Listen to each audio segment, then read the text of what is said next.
On behalf of the League of Women Voters of Fairfield, I'd like to welcome the candidates and all your viewers at home to the League's 2020 legislative debate.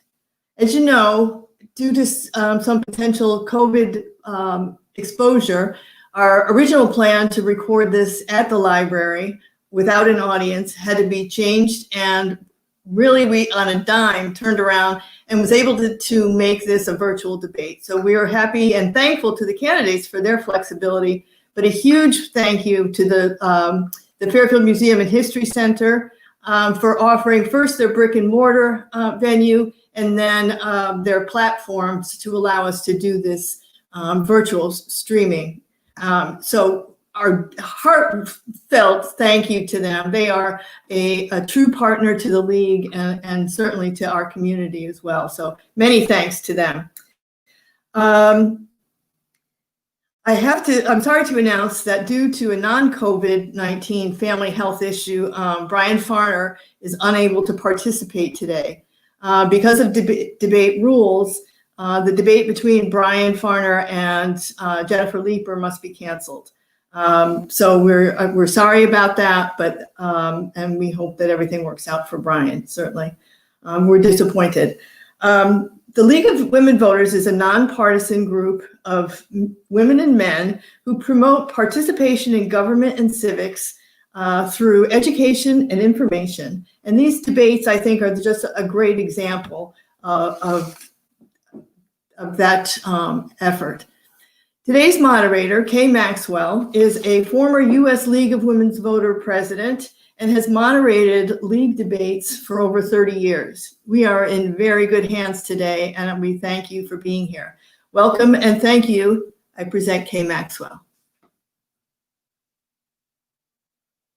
Of the debates that I've moderated, this will be the most unique one. So welcome everyone to a series of 3 virtual debates today, each of which is going to give you an opportunity to hear the views of candidates for the Connecticut General Assembly on the issues that are facing Fairfield and the state. I will pose the question, but the candidates will not be restricted to 1 or 2 minute responses. Instead, they can spend as little or as much time as they feel is appropriate to discuss each issue. Our goal is to encourage a bit of debate within our very limited time frame of 10 minutes per candidate. They will take turns being the first to respond to a question. And following the question period, each candidate will make a 2-minute closing statement. And of course, as you can see, members of the League of Women Voters are serving as timers. Our first debate will be between the 2 candidates for the state Senate, Democrat Michelle McCabe and Republican Tony Wong.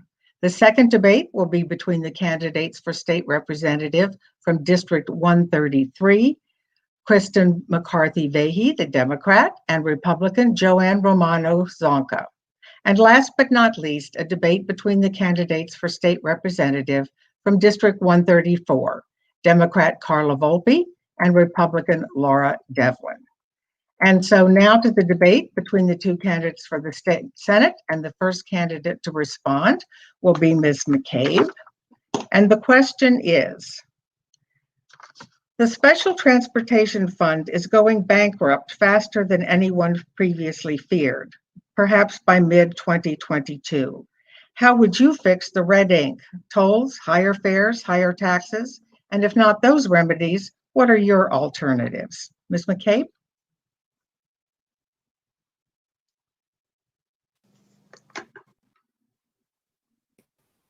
Sorry.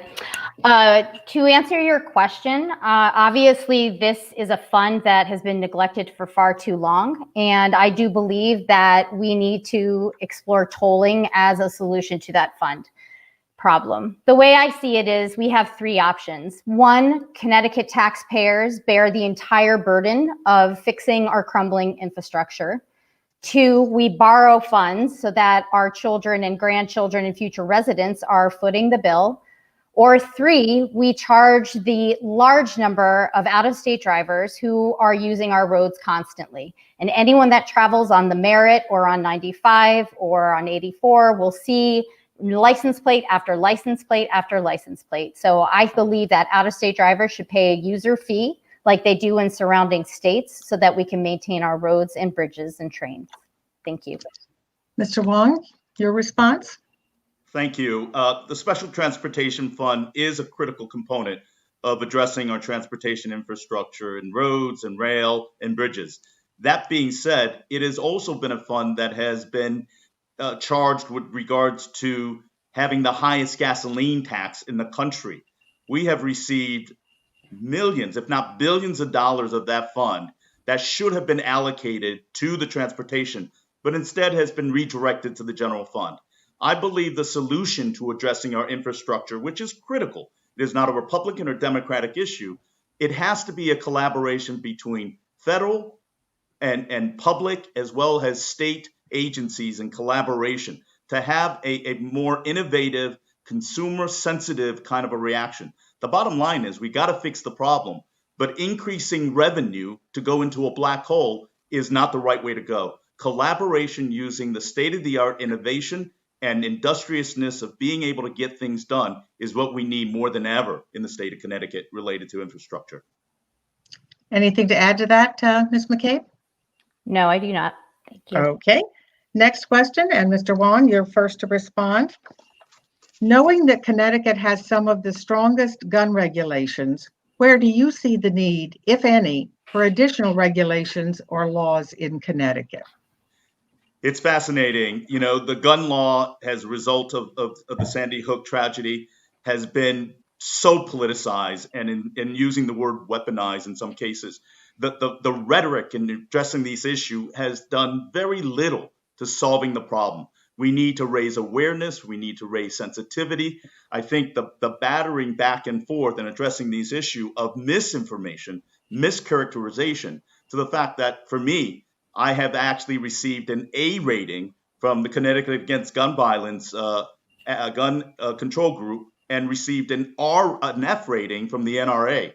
But unfortunately, in this days of rhetoric and misleading information, it is a challenge where we're not addressing the problem. We're using it to label and tar people. It's unfortunate. We need to collaborate and find solutions in addressing these issues. We have, as a state, worked in a bipartisan basis in addressing gun control, and I hope to be an integral part of that moving forward. Ms. McCabe? Thank you. I too have received an A rating from Connecticut Against Gun Violence, but I am also the only candidate here that has earned the Moms Demand Action Candidate of Distinction. And I think it's going to be apparent in just a few seconds as to why. Because I have actual solutions that will help to address the gun violence problem here in Connecticut. There are two particular initiatives that I am looking to confront when elected. One of them is to strengthen Connecticut's extreme risk protection order. This would allow for more efforts on the part of people who recognize that there is a risk for someone doing harm to themselves and to others to have a temporary removal of firearms in order to protect them and to protect other people. Especially in this day and age with COVID, we are seeing a spike in depression, we are seeing a spike in suicides, and we are seeing a spike in domestic violence. And now more than ever, these laws need to be revisited. The other action that I'm very concerned about and will undertake as senator is to address the rise in urban gun violence and work with sensible gun owners and law enforcement to talk about how we can ensure that illegal firearms are taken off the streets. And how can we also provide funding and support to the community groups that are active in our cities to help to bridge the issues that are causing the spike in homicide rates that we've been seeing. Any other comment on that question from either of you? Okay, next question, and Ms. McCabe, you're first to respond. COVID-19 has meant lower tax revenues and increased expenses. What specific proposals do you favor, and or would you sponsor?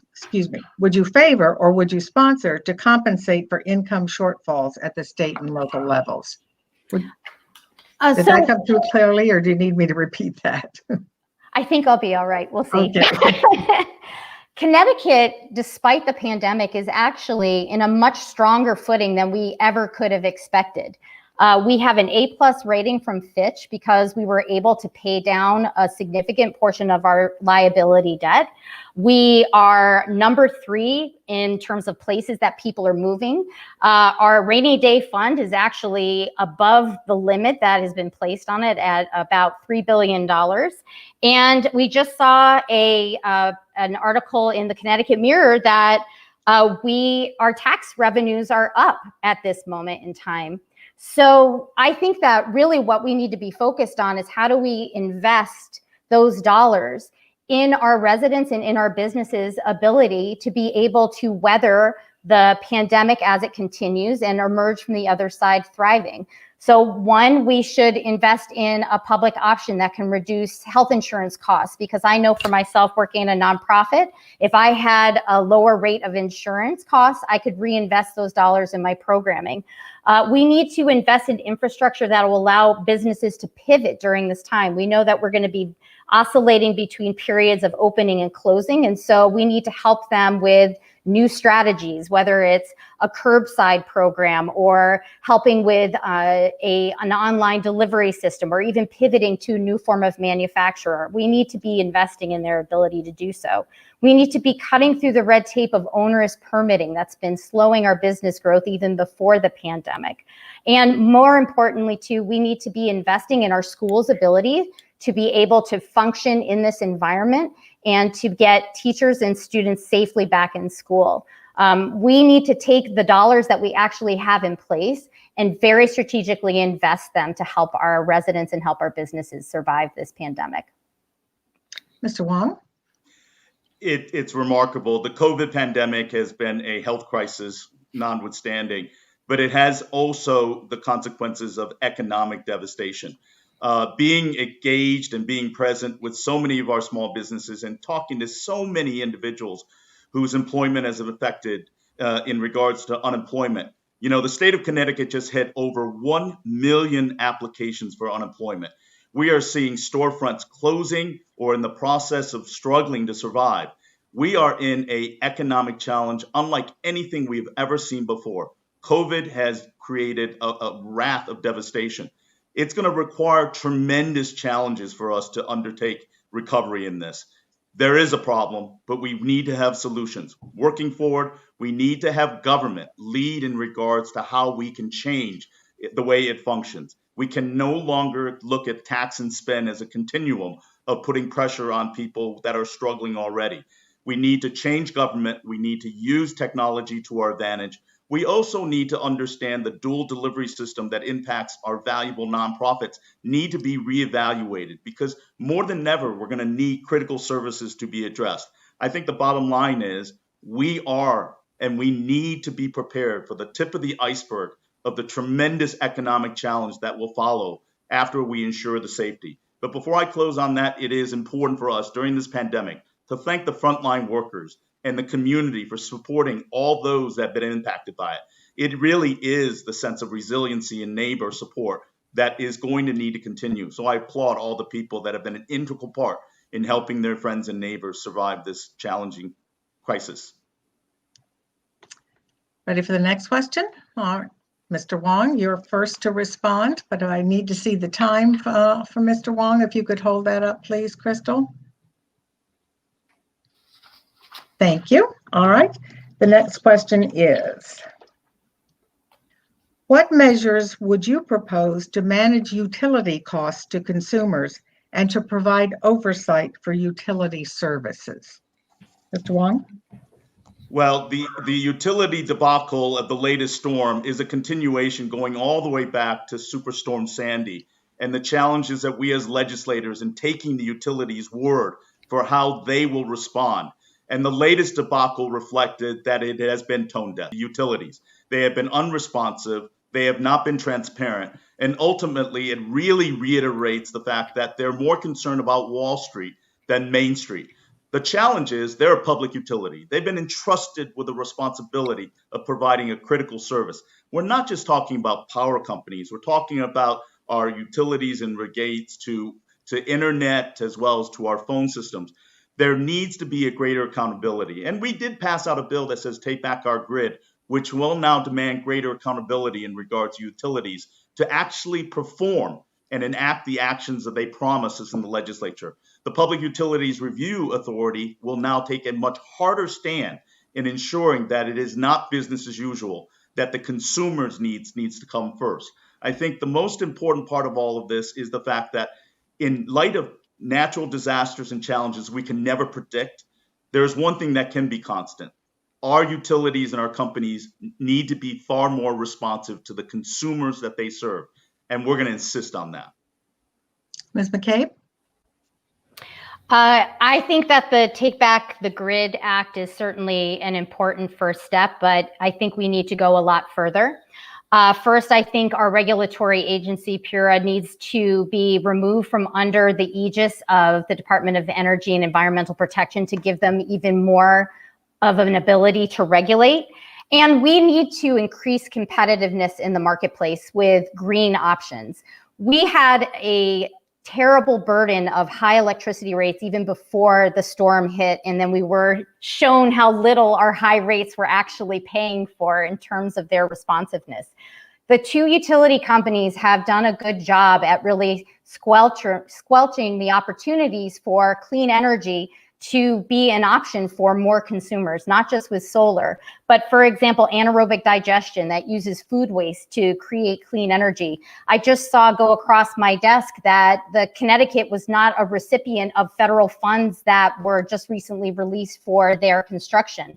We need to also be investing in microgrids so that we aren't reliant entirely on one location for connectivity. Burying lines is very expensive and I think is an unrealistic option. So what we need to do is diversify the places where households get energy. We need to remove easement crossing restrictions so that there's more collaboration between, let's say, a large energy user that might have its own microgrid and neighbors that might be across the street.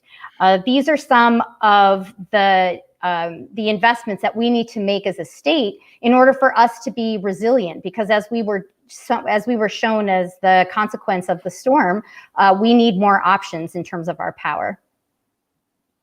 Any other comment on that question? All right, Ms. McCabe, you're first to answer the next one. Excuse me. An omnibus police accountability bill was passed this past special session. What is your opinion on the contents of this bill, and how would you compare it with your position on dealing with the issue of police accountability? I believe that the police accountability bill was an important first step in ensuring the safety not only of Connecticut residents, but for police officers as well.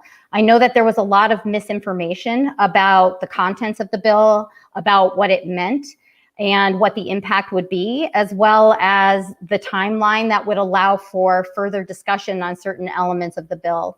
I see there's a need across all sectors, including policing, for us to explore implicit bias and for us to explore better ways that as a community we can be safe. And that does include conversations with officers. And it includes protection of officers who are witnessing behavior that they know is unacceptable and gives them the opportunity to be able to voice their concerns.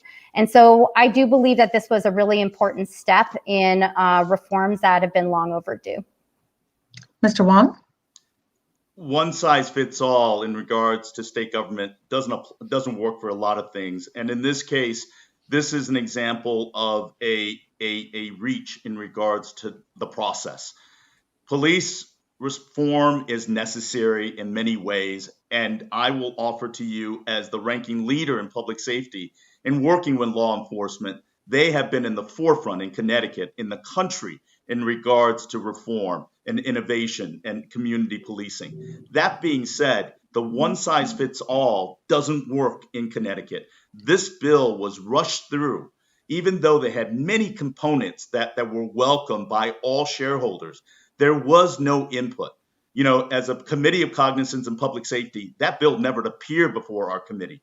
The major shareholders, such as law enforcement, were never actively engaged in this process. That's bad lawmaking. But the real consequences of a rush to implement judgment and law is the consequences, maybe unintended, but the potential increase in rise in crime, the potential risk in public safety is far too great for us as a lawmaker to rush through bills without due process. Due process was ignored on this bill.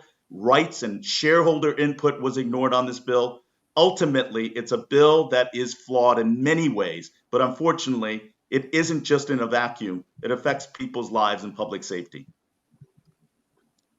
I would Thank just like to add Yes. that my understanding is that this is a bill that was 2 years in the making, and this narrative saying that it was rushed through is inaccurate. And I'm also have been told that there were stakeholders around the table from law enforcement as well as advocacy and other groups that were part of this effort that, as I said, was a 2-year effort. Well, I can share with you from actual experience and in the Public Safety Committee, and this is where the reality of experience matters, is there was no input.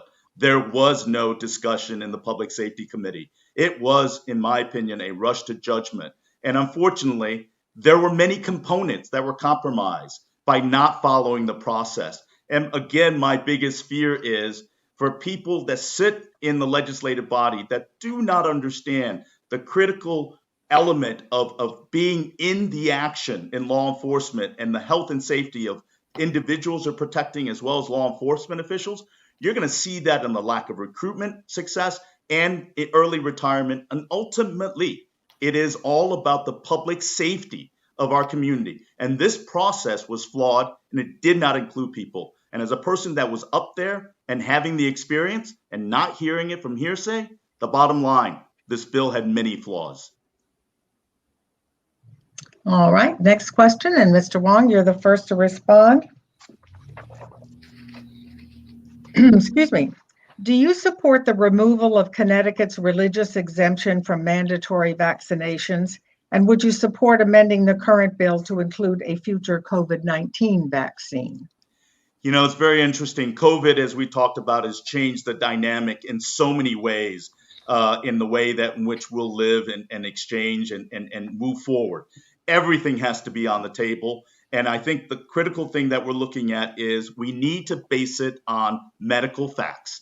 And we need to make sure that it is balanced with the constitutional rights that, as we talked earlier, the League of Women Voters and the rights afforded to every American is available in this country. So everything is on the table, and we have to have a discussion in regards to that. I think the second part is a rush to a possible vaccine without the proper process again is highly risky. And I would prefer that when we're looking at the vaccination, it is not a rush to judgment, but a thorough process that's medically based and ensuring safety and effectiveness of that product moving forward. Ms. McCabe? I am extremely sensitive to the concerns on both sides of this issue. However, I do support the removal of the religious exemption for vaccines because at the end of the day, the public safety of children and teachers are in jeopardy if we do not have children vaccinated when they enter into the public school system. It is not a mandate. It is not forcing anyone to vaccinate their children, but it does require those parents to explore other options other than being in the public schools. As far as COVID is concerned, I agree with my opponent that I feel the process is very rushed and we need to have the science behind the vaccine to ensure that it's a safe vaccine. Anything else on that one? All right, and the next question. Are you participating in the Citizens Election Program to finance your campaign? Why or why not? And you each just have about a minute and a half or so remaining. And first is Ms. McCabe. I'm grateful that Connecticut has this program. I am participating in it, and I can assure you that I would not be able to run for office if we did not have public campaign financing, because I certainly cannot self-fund, and I'm not interested in being beholden or have anybody think that I am beholden to them because of some contributions that they may have made. So I am participating and very grateful for it. Mr. Wong? I have been, since the beginning of the reform, a supporter of the Citizens Elections Program. It does even out the playing field But the original intent of that bill was to discuss issues, to also make accountability and not using tax dollars for misleading ads and attack ads. The intent was to use tax dollars to explain issues, explain what you are going to do or what you have done. But we have moved away from that intent in citizens' election where PAC money has gotten involved beyond the allocation. You're seeing many materials coming from outside sources that are supporting the candidacy of any said individual. The ideal of CEP is removing outside interest, but unfortunately, Citizens versus United, the Supreme Court decision, allowed the constitutional right for people to have input. But unfortunately, what you're going to see is, look at the disclosures. You're having outside PAC money significantly influence the electoral process, not discussing the issues, but tarring and potentially misleading statements on people. It really was not the intent of the process. Tell people what you have done and what you're going to do, because that's what people want in their leaders, not just name callings. All right, and I think your 10 minutes is up. Ms. McCabe, you have about a little over a minute left. Is there any additional comment you wanted to make on any of the questions that we've already addressed? Only to state that I understand it's really difficult for an incumbent to run on their record, and that sometimes there are votes that are not necessarily popular with everybody. And it's important for all of us to be very well informed about candidates and about voting records. All right. Well, then I think on that note, we will conclude the questions and move to each of your 2-minute closing statements. And Ms. McCabe, you are the first, so proceed. Thank you. Thank you so much to the League of Women Voters and to our moderator for making this debate happen when at the last minute we had to change plans. We're so grateful for the opportunity to share our views. We are presented with 2 very clear choices concerning our future. Stay the land of steady habits, ignore systemic fault lines the pandemic revealed, pretend like nothing has changed and offer the same political sound bites instead of solutions. Or we can chart a new innovative course for our state, one that supports our residents and our businesses by investing in them and rebuilding our economy. We can fill gaps in the region by expanding clean energy and green building and offering residents and businesses fast internet and fast commutes. We can keep our residents healthy by expanding our mental health services and offering better and less expensive insurance. We can host a well-compensated workforce that provides care for our seniors. We can bring in revenue through new industries such as ocean farming and recreational marijuana. And we can help move Connecticut forward in a way that is resilient, sustainable, and equitable. This moment is right in my wheelhouse. As the director of the Center for Food Equity and Economic Development with the Council of Churches of Greater Bridgeport, I have a track record of converting underutilized assets into pathways for employment and entrepreneurship. I have experience developing policies that can address root causes of problems rather than simply treating the symptoms. I plan to be an active champion of our residents and businesses alike, ensuring they have the resources needed to pivot during the pandemic and succeed. Connecticut can do more than survive this moment. We can thrive, and I look forward to moving our state toward a better future. Thank you. Thank you. Mr. Wong, your closing statement? And you apparently are muted. Thank you, Kay. And I want to thank the League, and I want to thank Fair TV for sharing this with the broader audience. Independent thinking, experience, and a record of accomplishments, and always being engaged and present in our community is what I bring to the table. Nearly 15 years of public service experience. You're right, we have a record, and I'm very proud of the record. Are we ever perfect? No, but that's the price of leadership, making difficult decisions. That being said, the COVID pandemic has brought out challenges in leadership, and I'm proud to be on the forefront of making positive differences in people's lives, in helping our small businesses procure PPP loans to be able to survive and move forward in a very challenging time, to be able to help hundreds, if not thousands of our constituents deal with Department of Labor and their unemployment claims, to be able to help them with their financial security. The other factor is in regards to how we can help in a local basis. In a legislative way, we have really emphasized always that local control and input is critical to how we govern. The idea of a top-down is never, ever the right way to govern. That being said, I strongly believe that local control and input in our education, in being able to provide the highest level of access and education and funding for our students. Number two, we want to look at land use and zoning use to be sure that our housing is appropriate and diverse, but at the same time, meet the unique needs and challenges within our community. And number three, we talk about taxes. The idea of inability to govern at the state level will have dramatic impact on how the state will impact municipal aid and how we function in our local property taxes. So local control and input in regards to education, land use and zoning, as well as taxes is absolutely critical. Thank you very much. We appreciate both candidates. You're giving your views today for the audience. We sincerely appreciate it. And so we will say thanks and goodbye to the two of you. And we will shortly bring up the next two candidates. Thank you. Thank you so much. Healthy, everyone.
Hello, everyone, again, and welcome to the second of our series of debates this evening.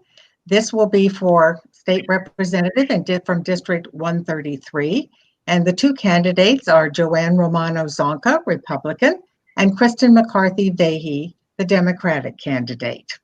And the first to respond to the first question will be Ms. McCarthy Vahey, and the question is, in anticipation of the governor's executive orders expiring, our state representatives will need to consider legislation that ensures that the current pandemic is controlled and that we're better prepared for future pandemics. What resources will you rely on for guidance in making these decisions? Well, first of all, thank you so much, Kay and Bryce and Crystal and all the members of the league, especially for the pivot that you made to make this possible. We are very grateful as candidates. COVID has overtaken all of our lives, much to our chagrin, and we certainly have been relying on the executive order since we left session last spring. Very specifically, we need to make sure that we rely on our public health experts. I've been very privileged to work with and coordinate for my fellow House Democrats, conversations with the folks at Yale. And we've also talked a lot with our epidemiologists and our local public health officials. We need to listen to them about what it is we need to keep this pandemic at bay, including assuring very sufficient and adequate contact tracing and testing particularly for asymptomatic folks, and robust resources. We also need to make sure that we have supports in place for our small businesses and working families, and access to healthcare, particularly for vulnerable communities. Ms. Romano Zonka, your response to the same question? I think what we need to do is we need to assure that we have legislation in place that will continue to assure us that we have safety measures, that we follow what the medical society and the medical people are telling us that we need to do. We have to be very careful of opening up places and not wearing masks. And it's a little difficult for me because I'm not the incumbent and I'm not an incumbent to know exactly all the legislative decisions that are in place. But me personally, I'm very in tune with the schools and the businesses, and I do elder care, so I'm very careful. And I think what we need to do is make sure that people understand that this isn't going away anytime soon. So we absolutely have to make sure that we have the proper legislative, I can't think of the word I want to say, I apologize. We just have to make sure that everybody is on the same place and in the same area when it comes to protecting everybody. We don't want to just protect one group of people or this group of people. We have children, we have elderly, we have safety people that are out every day, our policemen, our firemen, our EMS. We have to make sure that we do put into place everything that we possibly can to keep them safe. Anything to add, Ms. McCarthy-Vade? All right, next question then. And Ms. Romano Zonka, you will be the first to respond to this one. A 2020 Forbes magazine study ranked Connecticut as the second least friendly state to entrepreneurs and small business. What would you do to address that issue? Well, that's a very good question. I think we've gotten away from bringing in businesses. I think what we've done is we've raised taxes to the point where businesses cannot survive here. We have to have incentive programs in order to bring them back. We also need to open up more trade schools, and something that I'm very old-fashioned when it comes to this, but Connecticut used to be a major hub for manufacturing. Okay, and I understand that we do have manufacturing, but again, it only accounts for about 12% of our moratoriums and 10% of our employees. So we need to look at bringing manufacturing back, because we have a lot of blue collar workers that are out of work. I mean, I've talked to people that they don't know where their next meal is going to come for, or how they're going to pay their rent, how they're going to pay their utilities. And they don't have skills other than what their employment was prior to COVID.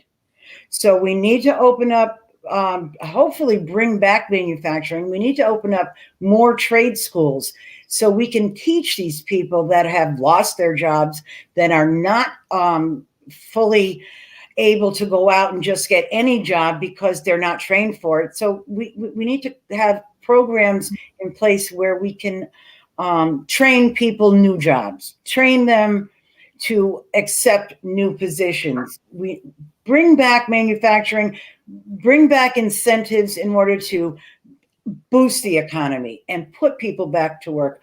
Our unemployment rate is just astronomical at this point. And I understand a lot of it is due to COVID, but you know, we say a lot of times, well, our unemployment rate is at 6%, our unemployment rate is at 8%.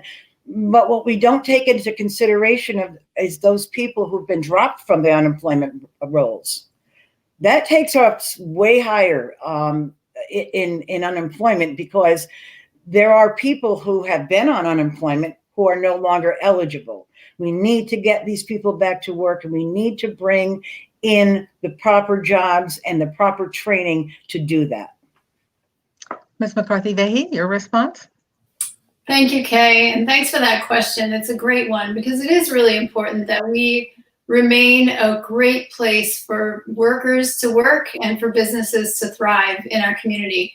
I think that we are turning that ship around for a few reasons. One is that we've done a lot to get our pension liabilities and the future of those under control. I was proud to support the legislation that created a trust fund for teachers' pension, helping to provide some predictability and some stability with that and address that very large unfunded liability, which has been an issue.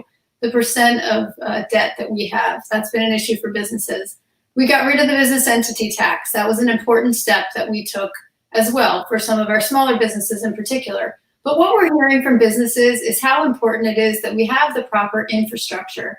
And nowadays we know it's not just transportation infrastructure, but it's also that broadband infrastructure that we need. And I was proud that Connecticut took the step to move forward with 5G and to get things in place and get ready for that technology. We're all working and schooling from home, and now we know how critical this infrastructure is for businesses to be able to thrive.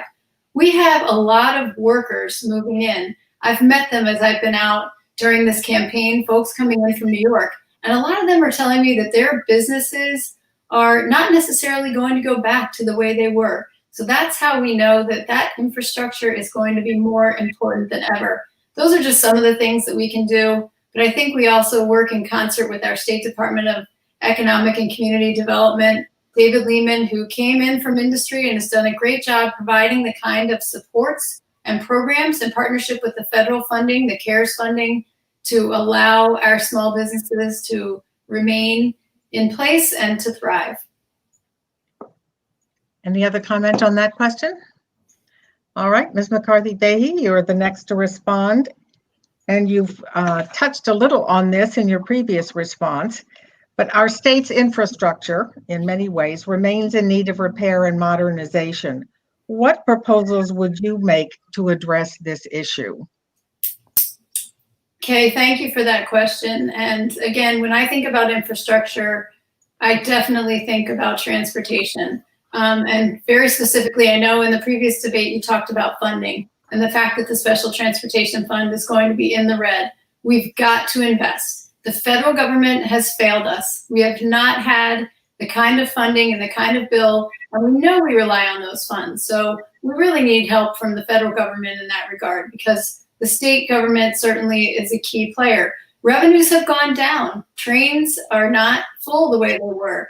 People weren't driving for a large part of the year. So we're going to have to look at how we fund that infrastructure.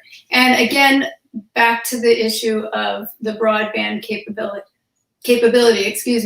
we're going to need to make sure that we've got sufficient systems in place, not just for those of us in the suburban and urban areas, but also for our rural friends as well, because we know that when other parts of the state are able to thrive, it takes more of the tax burden off of us here in Fairfield County. So we've got to get that out everywhere around the state.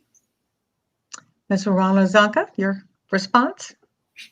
Could you repeat that, please? Absolutely. Our state's infrastructure remains in need of repair and modernization. What would your proposals be to address this issue? Well, I think that unfortunately for years we've used our transportation funds as a slush fund for other projects, which I personally think is not something we should be doing. I don't believe we should have tolls, because I don't believe that's going to help us any, because we actually get $80 million a year from the federal government because we don't have tolls. What we need to do is we need to stop having so many unfunded and underfunded mandates, and stop using the transportation funding for other things that it doesn't belong being used for. There's a lot of different things. Years ago, I did a study on how we could improve our highways. there's a lot of different ways we could do that. We could take our trucks and we could move them over, but then again, we'd have to widen our highways. But what we need to do is we need to work together, not Democrat or Republican, but a bipartisan mindset where we take the money that is actually allocated for transportation and our infrastructure and use it for that. Not use it for something that, because we didn't have enough money in this one project that we wanted to get done, we're going to borrow from transportation and infrastructure. We need to be very sure that any monies that we have for transportation and the infrastructure are used for only that. Any other comment on that question? I would love to, if I may, Ms. Maxwell. Mm-hmm. I just wanted to note, I do agree that we absolutely have to work in a bipartisan manner on this issue, and I'm proud to co-chair the Coastal Caucus. And I bring that up because one of the specific infrastructure improvements that we need to make is to make sure that we're investing in rail and transit. And we need to electrify our transit systems in particular. Greater Bridgeport Transit has 2 of the first electric buses in the state. And why this is important is that transportation emissions are the largest part of our carbon emissions in the state. So we are going to have to make sure that we electrify our transportation network in a way that helps to get that down so that we have healthier people and cleaner air and less costs for healthcare. All right, the next question, and Ms. Romano-Zonca, you are the first to respond. We saw Black Lives Matter demonstrations in many cities and towns in Connecticut this summer. How are you planning to address the issues illuminated by these protests and to ensure that the voices of underrepresented groups are included in the legislative process? This is very dear to my heart. In no way should anyone discriminate against another person. Racial discrimination, sex discrimination, any kind of discrimination of any kind is unacceptable. I've had conversations with many different groups. I've run different groups for at-risk teens that were minorities. I've done, I have grandsons who are minorities. I've always believed and I've always taught them that everyone is created equal. So what we need to do is we need to teach people. We have to teach people at a very young age that bullying, discrimination, racial inequalities, those should not exist. We have to start at a very young age, but we also have to do one thing further. Children are taught at home. And that might not be a great thing that I'm saying here, but think about it. The first teacher is the parents, and we need to educate the parents to not allow their children to feel discriminated against, number one, or feel that it's okay to discriminate. We need to put programs in place for education. We need to show by example. We can't say, okay, Black Lives Matter, I stand up for it, and then turn around and go against that. We need to be the people that actually show that it's not okay to discriminate. We need to show that there are issues in this country that should not exist. We had equality. People fought for equality. We need to teach our kids what happened back when in order for us to learn from all of this. We're hiding history. We're not allowing people to see what actually happened to bring us to today, which means we're repeating what happened then. And I'm of the age set where I was around when all of this happened. So I know what happened back then. I don't want to see it repeated. We need to put programs in place so these children grow up and they realize that everyone is created equal. Thank you. Ms. McCarthy-Vahey, your response? Thanks, Ms. Maxwell. And I agree so much that modeling is so important. And the behavioral health research as a social worker who works in substance use prevention, I know how much that modeling matters. And I think that what's happened this year is that our country has really cried out for a new kind of conversation, and really a new way of doing things and new levels of accountability for all of us who are in power and in positions of privilege. That includes those of us in elected office, those in our military, those in law enforcement.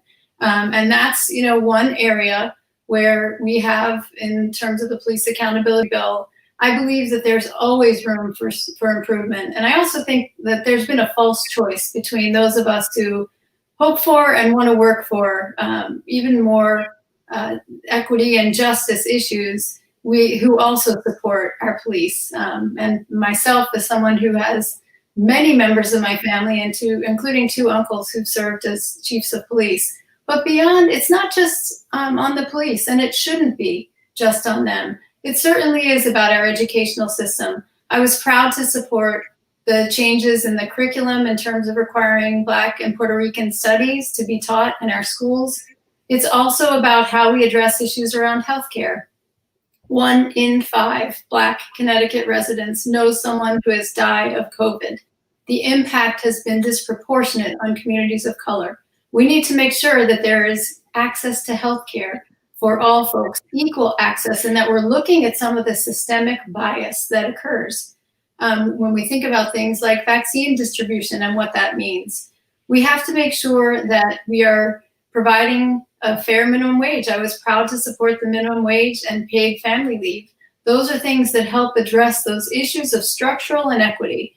I think we do need to look at issues around affordability and choice and opportunity in housing, when we've got a history of zoning that goes back many years. And again, that can be done with plenty of local control and input, but we have to take a look at those. And those are just some of the things. This is a conversation that begs for ongoing input. And I'm grateful to those here in our community who are willing to take that on head on. Thank you. All right. And Ms. McCarthy-Vahey, you're first to answer this next question. And the question is, what should we be doing to protect the natural environment that is so critical to Connecticut?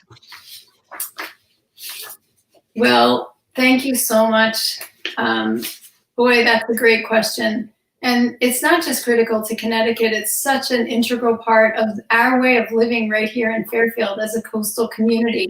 And I know, and we know what happened here when we had the effects of Storm Sandy.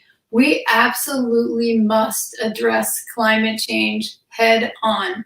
And we have to look at things like the Transportation Climate Initiative, which is a governor's initiative, to look at those carbon emissions. We have to consider carbon pricing. I've put in legislation in the past, and we'll continue to work on that on a regional basis. I'd like to see that happen at the federal level. We've got to continue to invest in things like offshore wind. Again, we've made great strides as a legislature. Shared solar, continuing to electrify that transportation grid. We have to look at environmental justice. Just this past session, we passed a bill that addressed the fact that some of our urban communities are disproportionately impacted. We have to look at the role of dangerous chemicals.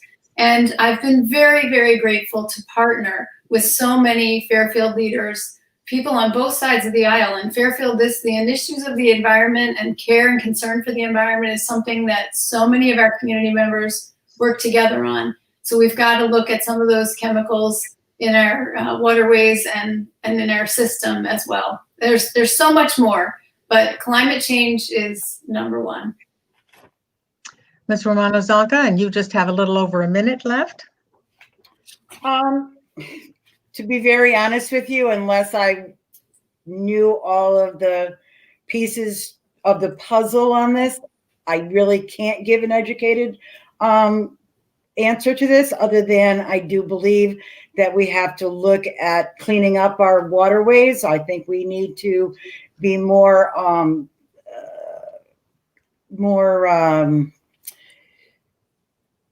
involved in how our businesses dump into our waterways and out in Long Island Sound, in our water purifying. There's a lot of different things that we can do to clean up the environment. We have to save the environment. We have to save it for future generations. We've destroyed it up till now. Now it's time for us to make some changes. And I would love to be able to do that going forward. I've done it in my past life as far as a person that was in government, local government, but I've been out of it for a while, so I'm not quite sure all of the different pieces of the puzzle that are being done right now. Yeah, I'm sorry, I'm going to have to interrupt because you have used your 10 minutes. Okay. Thank you. Is there anything else that you want to add, Ms. McCarthy-Vahey, to any of the questions we've already addressed? And Bryce, I'm sorry, can you just say, so I have another minute? So yes, it's a minute, a little over a minute. Ms. Maxwell, is that a choice between having another question or just adding on to? Yes. Okay. Yes. Well, I guess for the sake of the viewers, I'll take the risk of another question. Okay. Well, this one shouldn't take too much time. Do you support or oppose term limits? Do I support or oppose term limits? That's Right. a good one. It's interesting because there's a bipartisan group that the late Oz Greibel read with Monty Frank, and there are a number of election reforms that they are proposing that I do support. I'm not a supporter of term limits. I'm a supporter of voters organizing and voting for the people they would like to see in office, and particularly for voting folks out when it's time for folks to move on to another part of their life. All right. Well, that's close enough to the end of the 10 minutes. And so we'll move now to your 2-minute closing statements. You each have 2 minutes. And first is Ms. McCarthy-Vahey. Thank you, Kay. In early March, a crowd of Fairfielders joined me in front of Town Hall to kick off our campaign. Together, we gathered together. Today, we gather from our separate homes in an online forum. Back in early March, we didn't foresee the death of almost 4,600 Connecticut residents, 146 right here in Fairfield. COVID has impacted our lives in unimaginable ways and will continue to do so for the foreseeable future. I'm a social worker, a mom of school-aged children, and have served as elected leader here in Fairfield since 2005. This moment in history calls for compassion, resilience, solutions, and doing the hard work it takes to get results. To recover and heal from the trauma of this pandemic and the injury of the racial, social, and political divisions, we will need to be vulnerable with one another, to truly listen, respect differing viewpoints, and restrain ourselves from exaggerated claims that seek to divide rather than unite us as a community. Together with the people of Fairfield, I will work to prioritize the resources we need to contain COVID: testing, public health information, and healthcare coverage. I will work for continued economic relief for businesses and working families, educational opportunities that are equitable and safe, and protections for our seniors at home and in congregate care. I will take on the tough conversations on housing opportunity and affordability, how we fund transportation, climate change, gun violence, and opioid prevention, and how we plan for the communities of the future. COVID has brought clarity to the fact that we are all connected to one another. And when we remember that and act accordingly, it only makes us stronger. Serving the people of Fairfield as your state representative is a tremendous honor. I thank you, and again, thank the League of Women Voters for this opportunity. To the voters of the 133rd District, I ask for your vote this election. Thank you very much. Ms. Romano-Zonca, your 2-minute closing statement. Much for having us and making everything possible with all the different changes. I really do appreciate that. I am asking for a chance to go to Hartford because I do have 25 plus years in local government.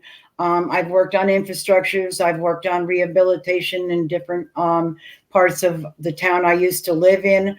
I've worked with many different groups of people that I've always been able to work in a bipartisan manner. I've always been able to cross party lines. I don't vote party politics. I look at what's important to the people. I look at what's important to speaking with my constituents. I don't make off the cuff decisions without finding out how they feel about something. It's just important to me since I came to Fairfield to see how differently things are here than they are where I used to live, which there's a whole different climate here. We have affordable housing, which I am on the Affordable Housing Committee. I do believe that we need to keep our controls locally on our schools, on our affordable housing, on our land use. I have a problem being a policeman's daughter with the police accountability bill, the way it stands at the moment, having spoken to many policemen across this, Fairfield County. They are in this for the long haul. There are parts of it they don't like, but we need to go back and readdress it. There's parts of this that are going to be very detrimental to them. And we have to readdress it. As far as our schools go, we have to be very careful and make sure that our students are safe going back to school, if that is what we're going to be doing. We need to make sure that our teachers and our parents have an input as to how monies are spent, how the state allocates our funds. The ECS funding needs to be reallocated into a better working program. We have a lot of things that need to be done at a state level, but we also need to be able to communicate at a local level. And I really would like to thank you again. I appreciate it. Thank you, Kristen, for being part of this. It's not an easy thing during COVID, and so we haven't been able to really talk to that many people, but I do appreciate the people I have spoken to. All right. Thank you both very much. We appreciate your participation this evening. And so we will bid you farewell and request the next two candidates to join us. Thank you. Thank you. Thank you all. Thanks, Joanne.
Welcome again, everyone, to our third debate of the evening. And this time it is the candidates for state representative in District 134.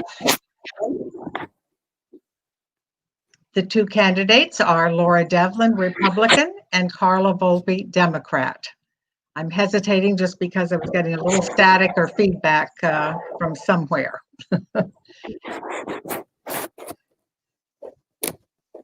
All right, I'm assuming everyone else can hear, so we'll proceed. So the first one to respond to the question will be Ms. Volpe, our Democratic candidate. And the first question is, How can the state ensure that all the protections currently embedded in the Affordable Care Act do not disappear for Connecticut residents if the Supreme Court should dismantle the Affordable Care Act? And Ms. Volpe, you are the first to respond.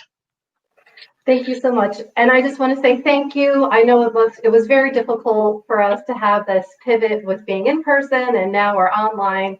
And I really do appreciate all the effort. I would just like to say, and I'd like to say hello to Laura and thank you for her well wishes. So, it's so important. That's one of the things that is important for us to continue to have a Democratic-led legislature in Connecticut.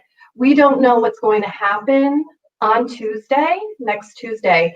And so we need to ensure that we have a party that will take care of and focus on holding up the terms of the Affordable Care Act, making sure that people who have things like pre-existing conditions continue to have care. For those of us who need to have healthcare that is affordable, we need to ensure that all those tenets of the ACA are held strong and firm in Connecticut. Ms. Devlin, your response? So you might be pleased to know that those tenets are already held firm and strong in the state of Connecticut, and I was pleased to vote to support that. So even should the ACA go away tomorrow, in the state of Connecticut, pre-existing conditions are absolutely covered, and that is not an issue for the residents of the state of Connecticut. All right. Next question, Ms. Devlin, you're first to respond. Our state has allowed absentee ballots for all voters this year in light of the current pandemic. What permanent changes to our voting laws, such as offering early in-person voting, would you support in order to make voting a fair and simple process for all of our residents?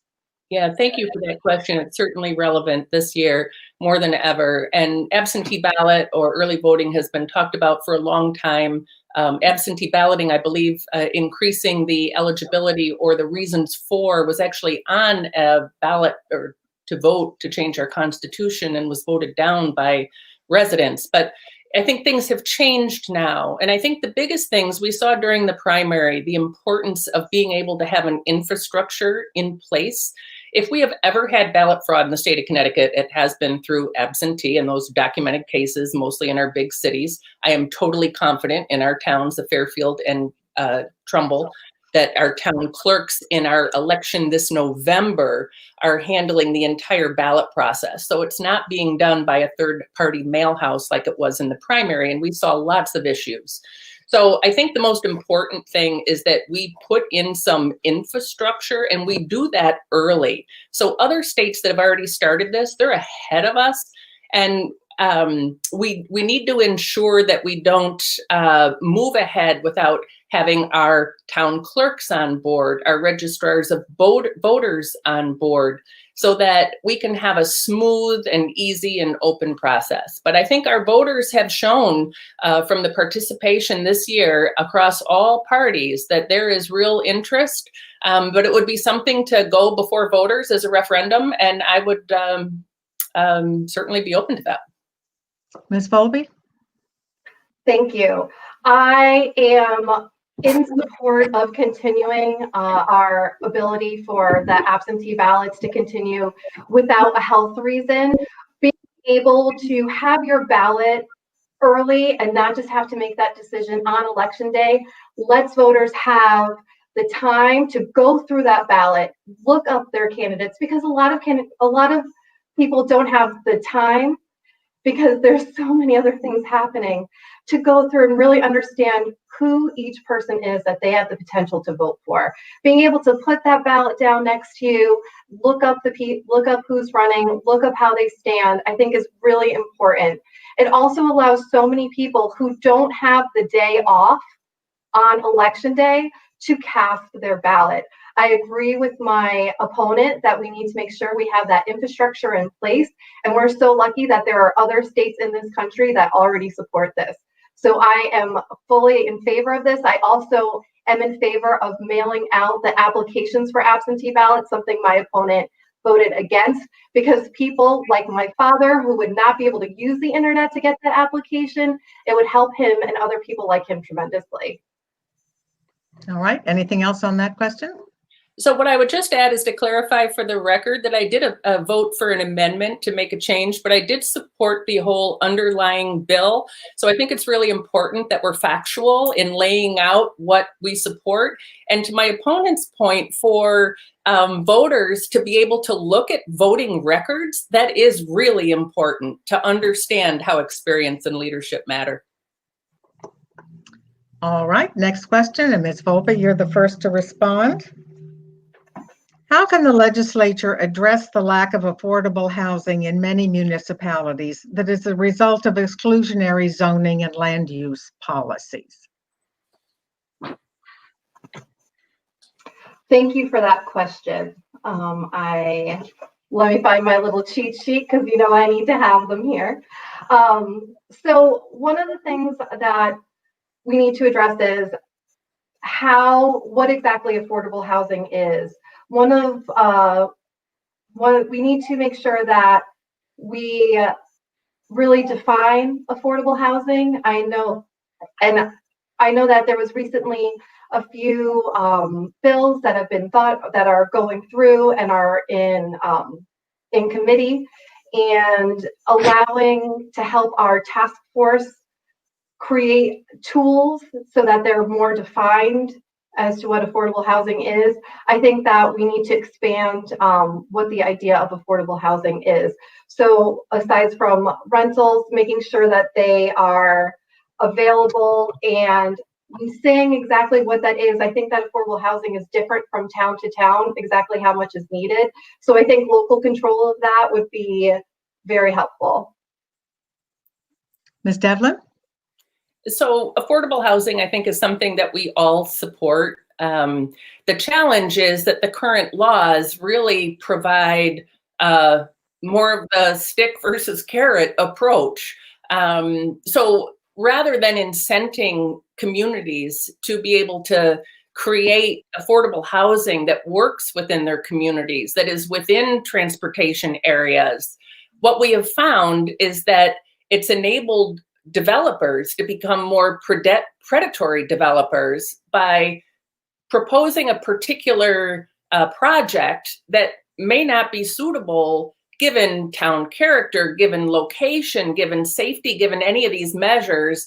But if it's rejected, a developer can claim 830G protections and then build whatever they want. So that could happen at a home next door to you. It could happen anywhere to totally violate a local town zoning law. I really think incentives are more effective for local communities. And I also recognize how challenging it is to make changes to the 830G law. I mean, we have had years of pursuing that, and there's a lot of pushback from certain sectors in the majority party to be able to make those changes. But there's no question we need affordable housing. I think the approach that we're taking to get there isn't really helping the cause. Any other comment on that question? All right, Ms. Devlin, you're first to respond to the next one. If Roe v. Wade should be struck down by the U.S. Supreme Court, how should Connecticut respond, given that it is codified in Connecticut state law? Would there be a need for additional legislation? And if so, what would you propose? So you hit on exactly the key point, that Roe v. Wade is codified in state law. So I don't believe there would be additional action, but I can say that I do support a woman's right to choose.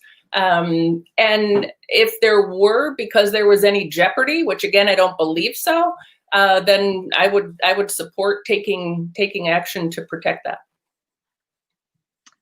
Ms. Volpe? And this is another point where I will have to agree with my opponent. I think that we in Connecticut are so lucky that we have solidified Roe v. Wade as a choice that a woman makes. And I'm proud to say that we are a state that has done that. Okay. Next question, and Ms. Volpe, you're first to respond. What should the town of Fairfield and the state of Connecticut be doing to support those who have lost jobs due to the pandemic? So thank you for that question. I think one of the items, or one of the ideas that we've come to see is, and this goes back to the ACA, is that we need to make sure that people who have lost their jobs have the ability to have health care. And so I want to make sure that we are extending that and make sure we support that for those people. I also feel that we need to allow people to use different means to create new small businesses. I know that while I was home during the lockdown, I saw a lot of people trying to do new things for themselves, create revenue for themselves in their own way. And I'd like to support more small businesses in that way.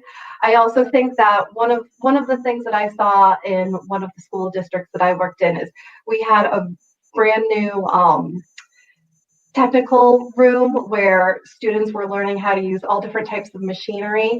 I think that if we have incentives for people to learn new ways of, I'm sorry, I'm a little nervous, learn new different ideas so that they can try a new career, to make a pivot. I think that those are some of the things that I'd like to see. Okay, Ms. Devlin? So, when the pandemic hit, one of the things that kept me up at night, I would literally wake up in the middle of the night, were the phone calls that I was getting from constituents. And they had lost their jobs. They had in a situation that they had never faced before in their entire lives. We were able, to assure them that there was mortgage relief. They could defer mortgage payments. There was rental assistance. Your utilities couldn't get shut off. Food insecurity was an issue, which is why I started a food drive in Trumbull to support the Trumbull Food Pantry, because, food insecurity was huge, particularly because in situations where people have never, been in before, and then their kids are home all day too. So what I heard about was the amount of cereal that they were going through. I mean, just everything. And it was really, really difficult. I think that, in the near term, the ability to continue to provide for unemployment insurance, I think, is big. In terms of healthcare, losing your job is a reason to be able to opt in to access health. So I think that is something that people can absolutely look for. I think the biggest thing that we need to do is address our economy and bring businesses into Connecticut. 2019 was the least business-friendly legislative session that we have had in recent memory.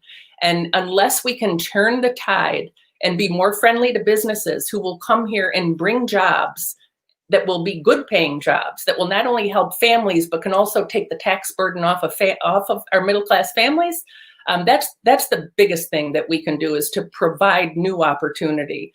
But at this point, the approach that the majority party has been taking in Hartford has been really difficult, because we've lost big companies like GE, we've lost United Technologies, we've lost Alexion Pharmaceuticals.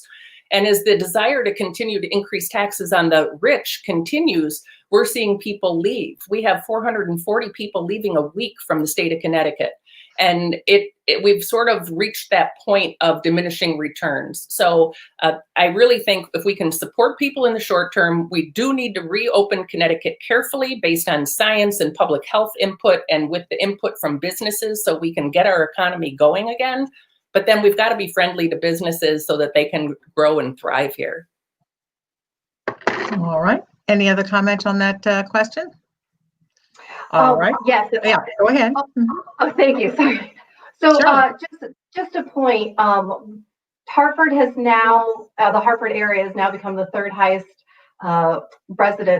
influx of residents to come. We've also had a huge influx in Fairfield County, as you may have noticed, with all of the new New York license plates to come in.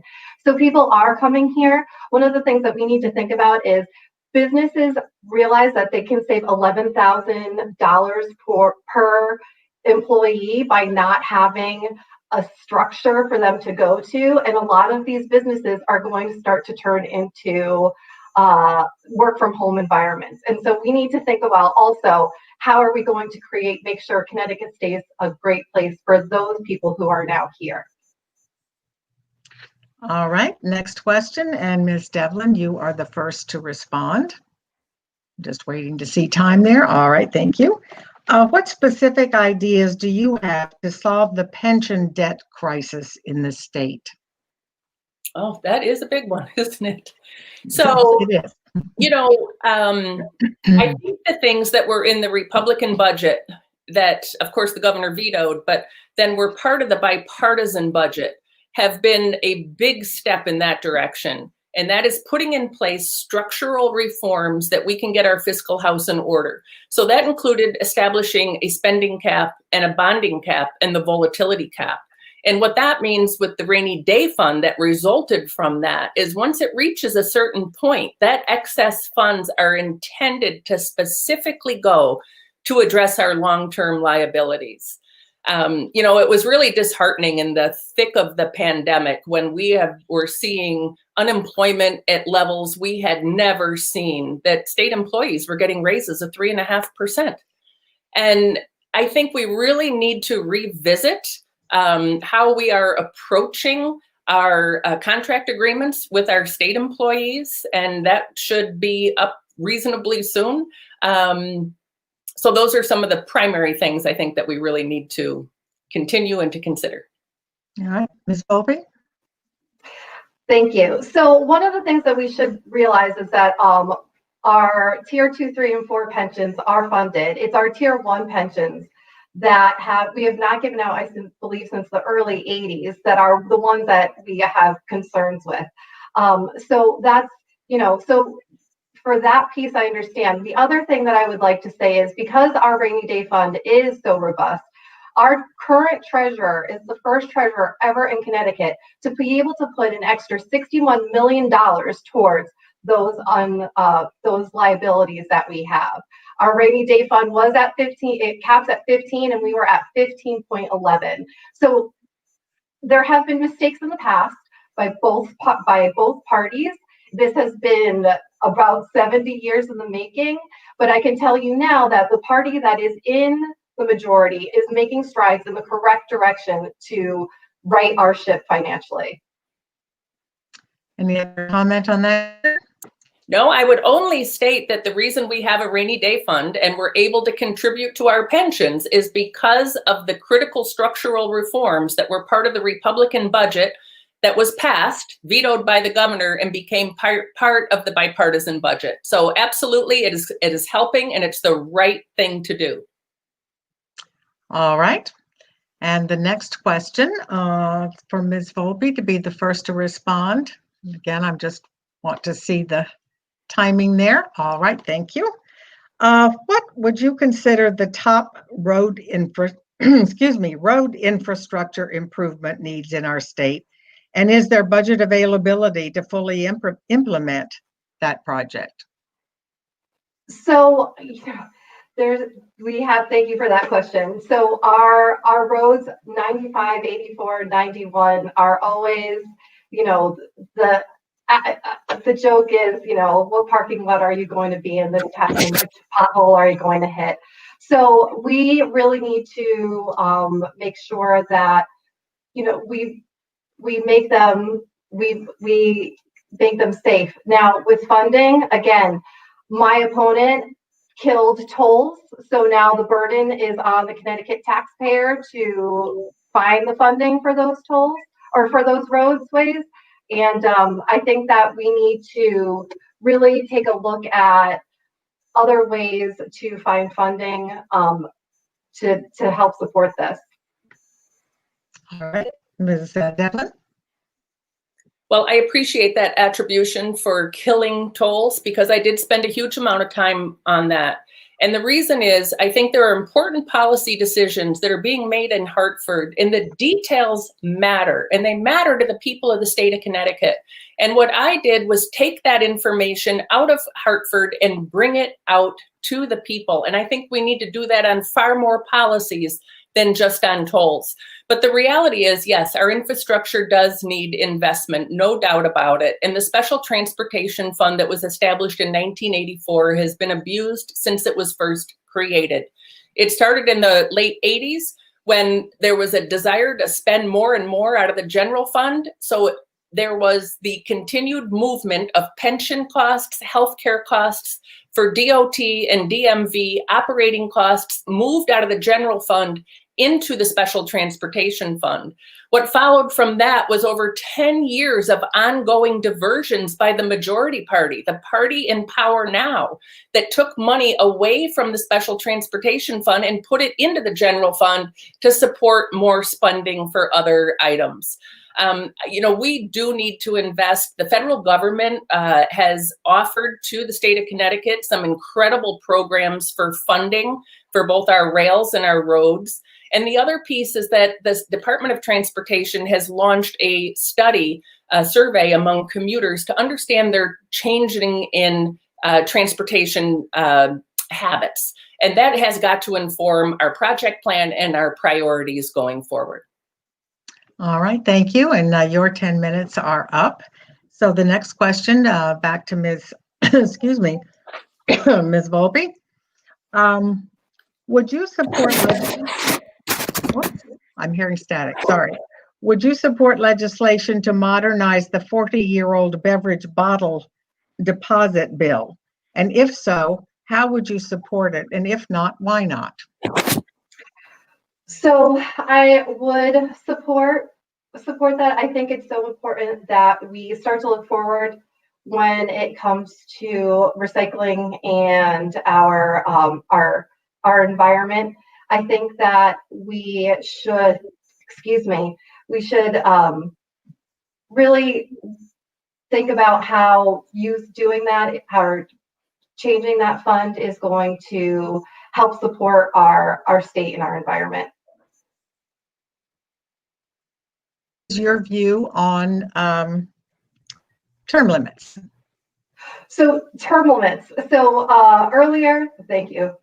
So earlier in the debate, Representative McCarthy-Vahey talked about having the voters end someone's term, and I very much agree with that. I think one of the things that we need to do in this upcoming legislation is, well, one of the things that is going to happen is the redrawing of district lines. And so many of our districts are not drawn to be an honest, fair vote between both parties. I think it's really important that when that happens, we look to make sure that the numbers of registered Democrats and Republicans are even. That way, if someone is not doing their job at the legislature correctly, the voters are able to use their voice to say, your term is over. All right. And are you participating in the Citizens Election Program to finance your campaign? If so, why or why not? Okay, so I 100% am. I would not be able to be a part of this. I would not be able to run for the legislature if I didn't have this ability to use this fund. I am a public school teacher, and there's no way I would be able to come up with the money that is used for running. I had never realized how expensive this was, and I'm so glad that our state has this to give people like me the opportunity to be a part of the citizen legislature. Okay. Well, it's now time to move to closing statements, and Ms. Volpe, you are the first, and you have 2 minutes. Okay, thank you so much. And again, I just want to say thank you to the League of Women Voters and to the Fairfield Historical Museum. It has just been a pleasure. So as we struggle to emerge from the devastating effects of this pandemic, we need to accept the fact that Connecticut is no longer a manufacturing state. In this new economic environment, we must embrace the fact that we are best suited to be producers and distributors of information. In short, a state that specializes in service rather than tangible products. To do that, we need people in Hartford who understand that we can no longer cling to the old understanding of the problem, and that radical new solutions must be created and implemented if we are ever to survive and prosper. We live in a new reality today, one that demands constant innovation. We must attack the root of our problems rather than applying yet another Band-Aid or simply kicking the problem down the road in the hopes that someone, sometime in the near or distant future, will have the courage to address it. We need new and creative ways to generate revenue for the state, revenues that don't just appear because we raise taxes on our individual citizens. Perhaps most important, we need to work to ensure that our infrastructure meets the demands of business. Without a robust and viable transportation network, we can never successfully appeal to the many businesses Connecticut needs to attract and prosper and grow. And of course, we need to ensure the well-being of all our citizens with affordable healthcare, enhanced social services, and a clean environment. The time for same old is over. More of the same is just a recipe for disaster. As your representative, I pledge I will do everything in my power to bring my educational experience along with an open mind, a commitment to hard work, and a spirit of cooperation to my new job in Hartford. And I hope to have earned your vote. Thank you. Thank you. And Ms. Devlin, you have 2 minutes for your closing statement. Thank you. It is an honor and a privilege to represent the 134th District in Hartford. As state representative for the past 6 years, I have worked every day to be a strong advocate for Fairfield and Trumbull. I always stand up for residents and businesses, and I have worked hard to secure our municipal and education funding, stop tax increases, promote job opportunity, preserve the environment, champion education initiatives, support the health of women and families, and support our police officers and the safety of our communities. I do not shy away from taking on difficult issues important to the people that I represent. I've worked hard to pass legislation with bipartisan support that my district backs while fighting against legislation that they oppose. I'm proud of my record that has earned the endorsements of the Connecticut Realtors, the National Federation of Independent Businesses, the Connecticut League of Conservation Voters, the Association of Retired Teachers, the Trumbull Police Union, the Connecticut Federation of Police, and the Connecticut Police Officers Association. I've also earned an A rating from Connecticut Against Gun Violence. Now, more than ever, we need experienced leadership to guide us forward and help rebuild our state's economy by creating an environment that supports businesses to create jobs, easing the tax burden on Connecticut residents. Because that's what I hear most from voters. It's concern about taxes and affordability, whether it's young adults starting their lives on their own with burden of student debt, or families trying to juggle the new norm of working from home and educating their kids, or seniors who are finding it increasingly difficult to afford to stay in the state they help build. Encouraging companies to come stay and grow in Connecticut, they'll create jobs, contribute revenue, and ultimately help turn our economy around so everybody thrives. Through my work and my record, I hope I've earned your trust. And whether by absentee ballot or going to the polls on November 3rd, I hope I've earned your vote. Thank you. Thank you very much. And on behalf of the League of Women Voters, I want to extend my sincere thanks to all of the candidates who've participated this evening. We're fortunate in Connecticut to have so many individuals who are willing and interested in public service. Many places can't say that, so I thank you. And while this certainly is not the perfect substitute for being together in person, it has worked. And thanks to those technology things that I only dropped off once in the middle of all of this. But I hope that those of you who've tuned in and will be seeing this have learned something about the candidates and their views on the issues. And obviously, we want everyone to vote on November 3rd. Thank you very much. Thank you. Thank you.